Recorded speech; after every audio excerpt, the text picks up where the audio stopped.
Good afternoon. So I'll get us started here with an injury update. These players will not practice. Tyler Croft yesterday sustained a broken foot. He'll have surgery today. Cole Beasley will not practice. He and Mitch Morse both underwent surgery a few weeks ago, and they're working through getting healthy. Core muscle procedure. Russell Bodine still coming off the shoulder surgery, Frank Gore, foot and ankle that was sustained the end of last season, and then David Sills he'll be limited with a hamstring sustained in rookie minicamp. Taron Johnson, Raphael Bush will be in red jerseys, and then Corey Carter, Corey Bajorquez, and Matt Milano are all full go. So with that, I'll open it up to your questions. That sounds like a regular season disabled list there. What happened with Croft? How did that happen? Yeah, just we were going through our drills yesterday, and we got word after practice that he had fractured his foot. So listen, it's not ideal. Availability is key, but we trust our medical staff that and Tyler as well. He's a hard-working young man that he'll be back in due time and ready to go. What is the expectation of the timetable of a broken foot? Yeah, we won't know for sure at this point. We've got some thoughts, but we're just going to let the process. It's early yet. We're going to let the process run its course right now. And what's can you expound on the Beasley and Morse situations? What exactly those are? Yeah, just they went through that core muscle deal with the groin area. Went to Philadelphia and saw Dr. Myers and had the procedure this off season, and they're working back. They're hard at work, and our training staff's done a nice job with them. They've worked hard, and we'll get them back as soon as we can here. Coach, I know it hasn't been announced by the team, but there's been a report that Jerry Hughes signed an extension. I would like to ask you, though, what you see in Jerry, what you've identified in your time here from Jerry that would possibly want you guys to have him going forward. Right. I knew Jerry just on film coming out of college at TCU, watched him in his skill set as a pass rusher, and then when he transitioned from the Colts to here, and then getting to know him as a young man and watching him develop off the field, and then watching him trying to take his game to another level. I've enjoyed that. I've enjoyed being around Jerry, his family, and so we're excited about that. Obviously, it's not signed and done yet, but we are excited about it. And Sean, if you could put in perspective what Jerry just means to this pass rush, because seven sacks last season wasn't an overwhelming number, even though it led the team. Looked at him, he was consistently getting pressure.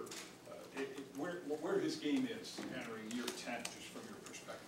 Yeah, that's a fair question.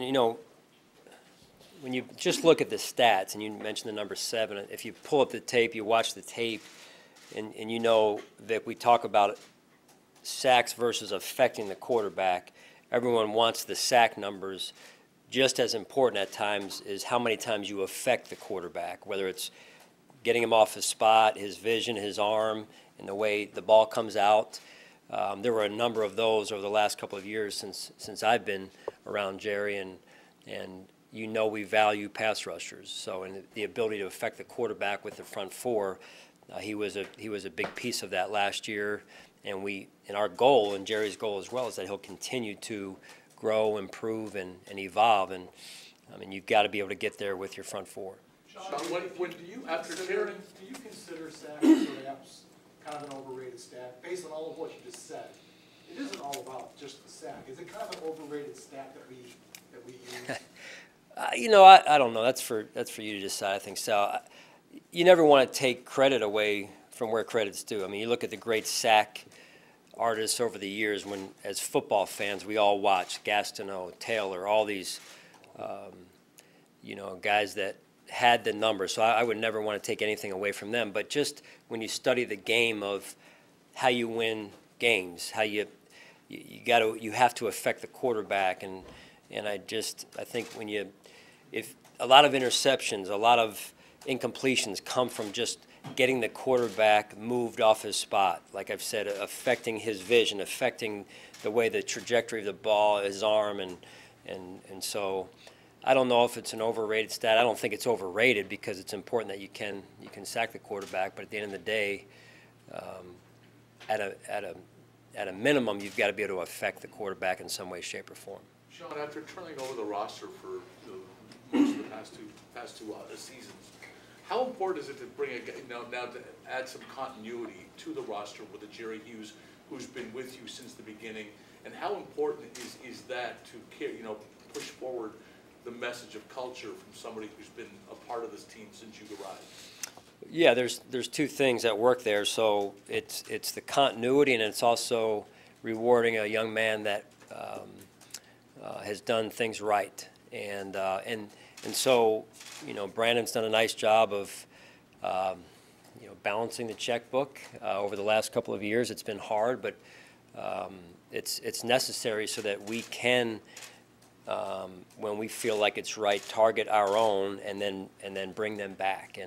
And so Jerry's a good football player. We're not big fans of letting good football players walk out of our room and in our building. So look, the goal is that players that come to Buffalo and can be in our environment every day, can be a part of our culture, can be in this fan base and experience what it's like to play in Buffalo, that they'll become the best versions of them than they ever were before here in Buffalo. And that's, I think you have already started to see some of that take place. Sean, you didn't mention Matt Milano on that injury list. Does that mean he's good to go? And if so, getting him back, what can that mean for the defense? Yeah, continuity, again, as John mentioned, and we've got a lot of the guys back off of our defense from a year ago. That doesn't really mean anything other than continuity. And so we've got a lot of work to do, and Matt is knocking some rust off, as he would say himself, and yesterday was a good step in the right direction in terms of him getting back in the fold and going full go. John, how do all these injuries impact what you're trying to do this spring in terms of getting a lot of new faces to kind of gel together? Yeah, it's as I mentioned from the outset, that's a challenge. And then when you talk about availability, now when we're not available, it's not ideal. Is it going to stop us? No, we're going to continue to work, and that's where the trust that I have, Brandon and myself and our medical staff, that's what they're here for as well. To give you any pause in terms of what you would do on the field in terms of wanting to get through healthy, like maybe scaling things back or anything like that? We always evaluate, and you hate to see guys get hurt. In some cases, these guys haven't been on the field, and that's where free agency is free agency, as they say, and so we've just got to continue to work and build a mentally and physically tough football team, and sometimes you're going to get some dings. Don't get me wrong, that's a part of it as well. So I'd much rather develop a physically and mentally tough football team than hey, we go play golf every day and everyone's healthy. I mean, there's a delicate balance there. Sean, is the foot injury, broken foot by Croft, same as he had last year in Cincinnati? I'm not going to get into specifics. Definitely the same foot.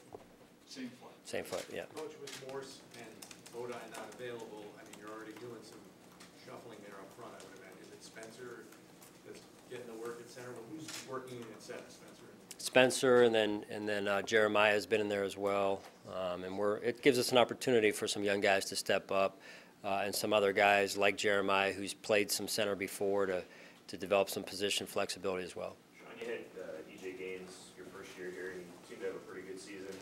Left you guys. What made you interested in bringing him back?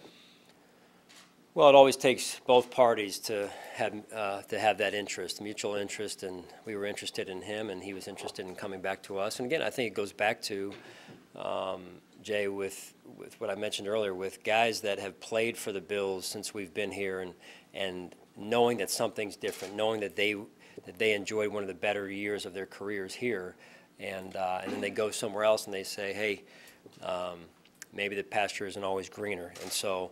I think guys like being around this place. They like playing for this fan base. They like what we're doing, and I would also say the guys in the locker room, they're a pretty tight-knit group. You guys added to the wide receiver room pretty substantially this offseason. What's the message for guys like Robert Foster, Zay Jones, guys who know your system within here? In terms of now they have to compete with obviously guys that you paid a lot of money to, you brought in their position. Yeah, say, compete. What do you expect from them? Yeah, compete, do your job. That's what brings out the best in people. You know, if you're wired the right way, and I expect that Zay and Robert are, and those are two young, good players, that they'll compete and step their game up and continue to develop and continue to grow and evolve. And there's no depth chart this time of year. I've said that before. Guys are out there, and you'll see a guy with the ones, the next day he's with the twos. You see a guy with the twos, the next day he's with the ones. We're trying to find the right pieces as we evolve and grow and come to the final 53. So. On that note, Coach, we all know Robert last year, things didn't go so well early on, and he had to work his way back, and he did. What did you see from him in the offseason now that he's back here? What have you seen from him as far as how hard he worked and the work he put in the offseason? Yeah, he's worked hard. He's been around on his own most of the offseason, and again, we're starting to see some of that as well, where guys didn't stay here previous to us getting here. Guys are starting to stay here in the offseason, like Robert, like Lorenzo, like some of the other young guys as well. So that's a positive for us. Hey, Sean, we got through 15 minutes with no Josh Allen. So you saw him yesterday in an OTA. Finally, what is your impression as he comes back for year two at a very early stage here? Yeah, first day. You know, I've been impressed with his methodical work ethic and approach. Seems like he understands the work that he has to and we have to do this offseason to get us to where we're trying to get to as a football team. And then offensively as well.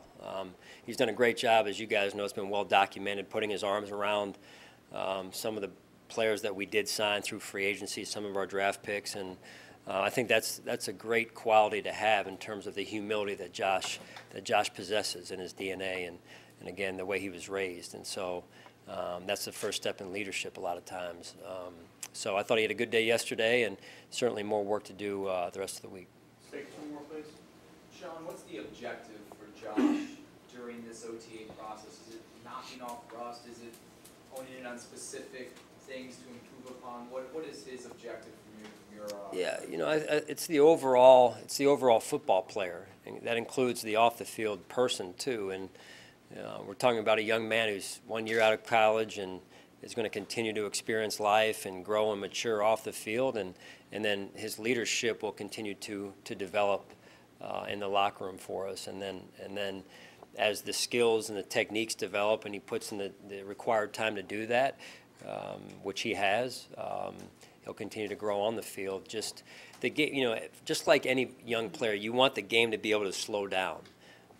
So that what seemed fast last year, maybe 6-8 months ago, will this year just slow down exponentially, and as he continues to grow and get more reps, it'll continue to slow down for him. Coach, what was the decision to bring number 32 back after such a long time? Yeah, it's something we did talk about when it was brought up by Perry, and we knew it was a number that was important to him and his family, and so we felt like we would honor that request, and we definitely vetted it out and talked about it. What was the reaction? Has there been a reaction to the number 32 being worn again? No, I would say if you polled most of the players, they probably didn't even realize it, honestly. But we did talk about it as a leadership group, for sure.